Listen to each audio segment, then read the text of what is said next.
Saya tertarik ingin menjadi seorang imam karena pertama-tama saya menyadari bahwa ada pengalaman iman, ada perjumpaan pribadi dengan Tuhan sendiri. Hal ini saya merasakan terutama dalam kehidupan saya, dalam proses perjalanan panggilan saya, mulai dari sejak saya kecil dan sampai saat ini. Dan itu yang membuat saya meyakinkan saya, sehingga saya pada akhirnya memutuskan untuk menjadi seorang imam.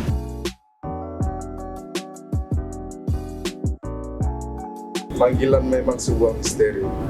Demikian juga Tuhan memanggil saya penuh dengan misteri. Saya bukan berasal dari keluarga Katolik.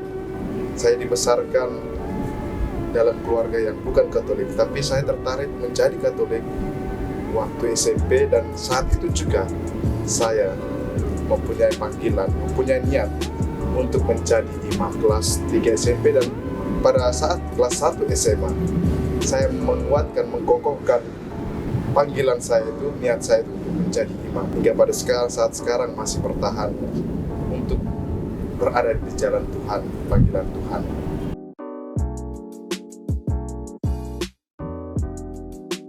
Ya, yang menarik pelayanan menjadi seorang imam yang totalitas dalam pelayanan. Dia melayani dengan sungguh-sungguh siang malam demi umat. Dia rela mengorbankan tenaga, waktu, pikiran, semua hanya demi umat dan juga untuk keselamatan umat. Dan ini juga selaras dengan Tuhan Yesus sendiri yang rela melayani siang malam demi umat. Itulah yang menarik bagi saya menjadi seorang imam.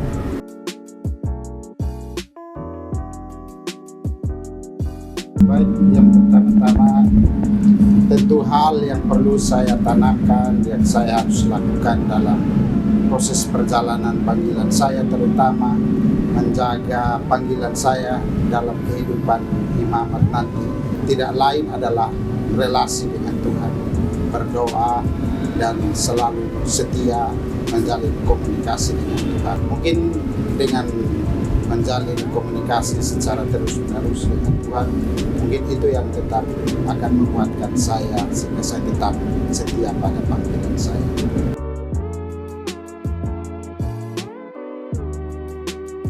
Tantangan yang paling berat dalam menjalani proses pendidikan menjadi seorang imam, pertama itulah pendidikan karakter dan juga kerohanian dan intelektual. Tiga hal ini cukup menantang, bagaimana kita mengolah hati, mengolah pikiran, kemudian mengolah perasaan untuk membentuk menjadi pribadi yang betul-betul sesuai dengan kehendak Tuhan sendiri, yakni pelayan. Ini bukan hal yang mudah yang saya alami, yang saya rasakan dalam proses pendidikan selama menjadi calon imam.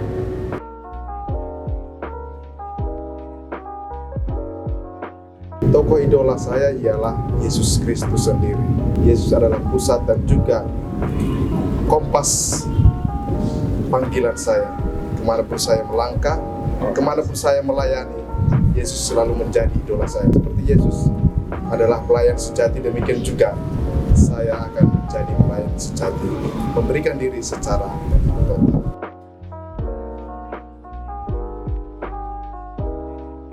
Baik, dari pengalaman-pengalaman perjumpaan dengan Tuhan, saya memilih moto tabisan saya dari Mazmur 139 ayat 3, segala jalanku kau maklumi.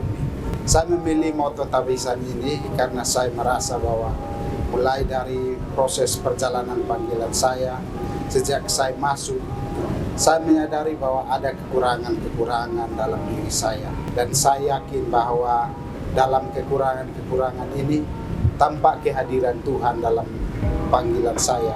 Karena atas kekurangan dan kelemahan-kelemahan pribadi saya ini, Tuhan memaklumi saya, memaklumi kelemahan saya ini. Sehingga walaupun banyak kelemahan, tetap Dia memilih saya untuk mengikuti Dia, untuk mewartakan cinta kasih Tuhan. Moto tabisan saya diambil dari 2 Timotius bab 1 ayat 12, yaitu aku tahu kepada siapa aku percaya. Mengapa saya memilih moto ini? Karena saya menyadari bahwa saya menjadi seorang imam itu karena dianugerahi oleh Yesus sendiri. Jika Yesuslah menjadi pusat dari seluruh apa yang menjadi kepercayaan saya, termasuk panggilan, pelayanan, semuanya saya percayakan kepada Tuhan. Dia yang memanggil dan Dia juga yang mengakhiri. Jika Dialah menjadi pusat dari seluruh perjalanan persiaran rohani saya. Moto tabisan saya dari 1 Timotius bab 1 ayat 12. Aku bersyukur kepada Dia yang menguatkan aku, yaitu Kristus Yesus Tuhan kita. Dia telah menganggap aku setia dan mempercayakan pelayanan ini kepada aku. Mengapa saya memilih itu? Karena dalam perjalanan panggilan saya, begitu banyak hal yang harus saya lalui, begitu banyak tantangan dan cobaan.